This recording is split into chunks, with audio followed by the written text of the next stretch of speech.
Informalidad laboral en Colombia, un problema estructural, no solo de costos. Es importante para enfocar este planteamiento que miremos la realidad de la informalidad del empleo colombiano.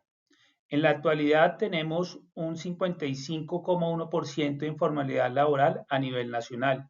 Estos con datos tomados al trimestre febrero-abril de 2026, los cuales hace poco fueron publicados por el Departamento de Estadística DANE. Respecto al mismo trimestre, pues se ve una baja del 1,7%. Esto corresponde principalmente a un jalonazo que ha venido dando el empleo público en Colombia, adicionalmente a la reactivación de un sector importante como la construcción en temas estructurales, como vemos, por ejemplo, el tema del metro de Bogotá, que está jalonando el tema de la construcción en la capital del país y algunas reactivaciones en algunos sectores específicos. Pero este problema conlleva que tenemos alrededor de 12,700.000 personas con capacidad laboral, pero informales. Esto ha amarrado al aumento que hizo el gobierno nacional en el diciembre pasado del 23% del salario mínimo. Estimaciones realizadas por FEDesarrollo indican que esto va a darle un impacto de 3 puntos adicionales a la informalidad. Esto quiere decir que vamos a estar alrededor del 58%, 59% terminando el año en las cifras de la informalidad en Colombia. Esto pues básicamente nos va a tomar una discusión preocupante dentro de la economía porque esto va a tener importantes impactos en el gasto del gobierno.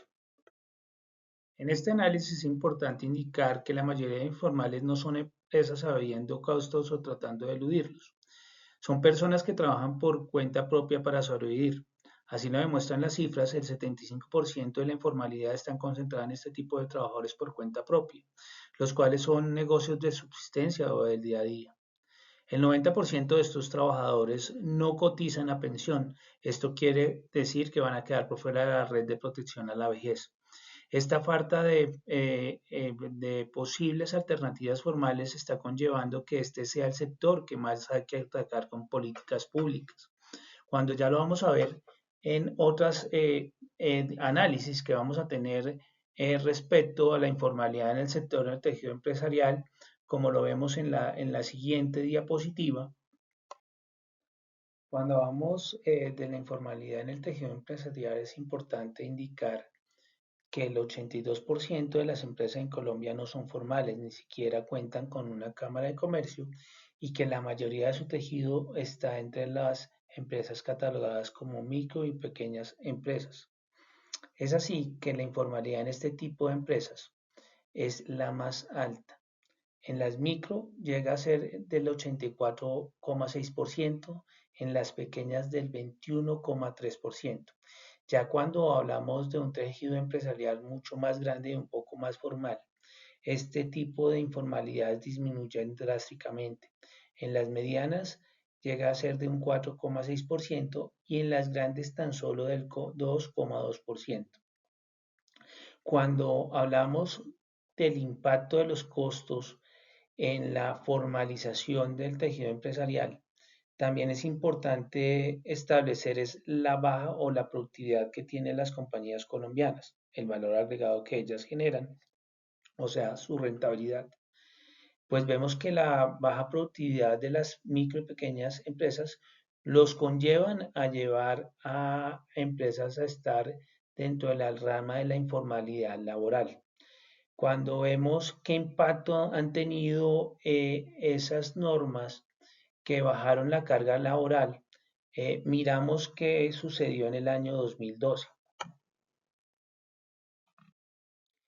Cuando vemos, digamos, como les estaba contando, en el año 2012 bajó más o menos de 2 a 4 puntos la reforma que hubo en ese momento, pero la informalidad persiste. 13 años después, digamos, esta política tuvo algún impacto en el corto plazo, pero no ha sido un impacto a largo plazo.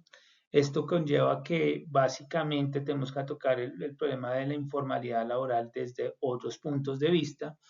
Entonces, básicamente, cuando vemos, por ejemplo, la informalidad por nivel educativo, vemos que la informalidad se tiene mucho más presente donde el nivel educativo es nulo o muy bajo y ya esto disminuye a menos de un 10% la informalidad que tienen unos posgrados, especializaciones o maestrías. Entonces el nivel educativo también influye. ¿Por qué? Porque el tejido empresarial está buscando cada vez una gente con mucho más preparación para tenerlo como un trabajador formal dentro de sus compañías, ¿no es cierto? Entonces es importante la preparación educativa de esa clase obrera que tenemos en Colombia, sea a niveles técnicos o profesionales. Por eso el enfoque que nosotros tenemos es un enfoque que el problema no solo se ataca a través de los costos de la nómina, sino a través de otras políticas del Estado. Y así podríamos seguir analizando la informalidad en empleo en diferentes aspectos, desde las regiones, donde básicamente en las regiones la informalidad es mucho más alta porque hay mucho empleo de subsistencia, como ya dijimos. Pero vamos a irnos a las recomendaciones. La primera recomendación es hacer incentivos tributarios que permitan fortalecer las políticas públicas de generación de empleo a través de las subvenciones estatales, la disminución de las cargas tributarias a las compañías, en impuestos directos como la renta a través de la generación de descuentos tributarios a aquellas empresas que generen nuevos empleos de trabajo. Recordemos que el descuento tributario va a darle directamente al impuesto sobre la renta y no a una depuración sobre las mismas. Salarios mínimos regionales, políticas de salarios mínimos regionales, lo cual permite aumentar la capacidad de contratación por parte del tejido empresarial localizado en cada región. Fortalecimiento del SENA y las universidades públicas con enfoque territorial que permitan un fortalecimiento educativo de la clase trabajadora, ayudando a la mejora de la productividad empresarial y por consecuencia a la creación de empleo formal. Y una instituciones fuertes y fiscalización, simplificar los trámites de creación y generación de empresas, mejorar la presencia del Estado y hacer cumplir las reglas para que la formalización rinda, básicamente generar y obligar a las compañías a generar formalización y aquellos trabajadores que se encuentran en ese ámbito de subsistencia, poderlos llevar a esas oportunidades de formalización. Muchas gracias. Esta es nuestra forma de ayudar a analizar la informalidad laboral en Colombia y plantear nuestra solución para el problema.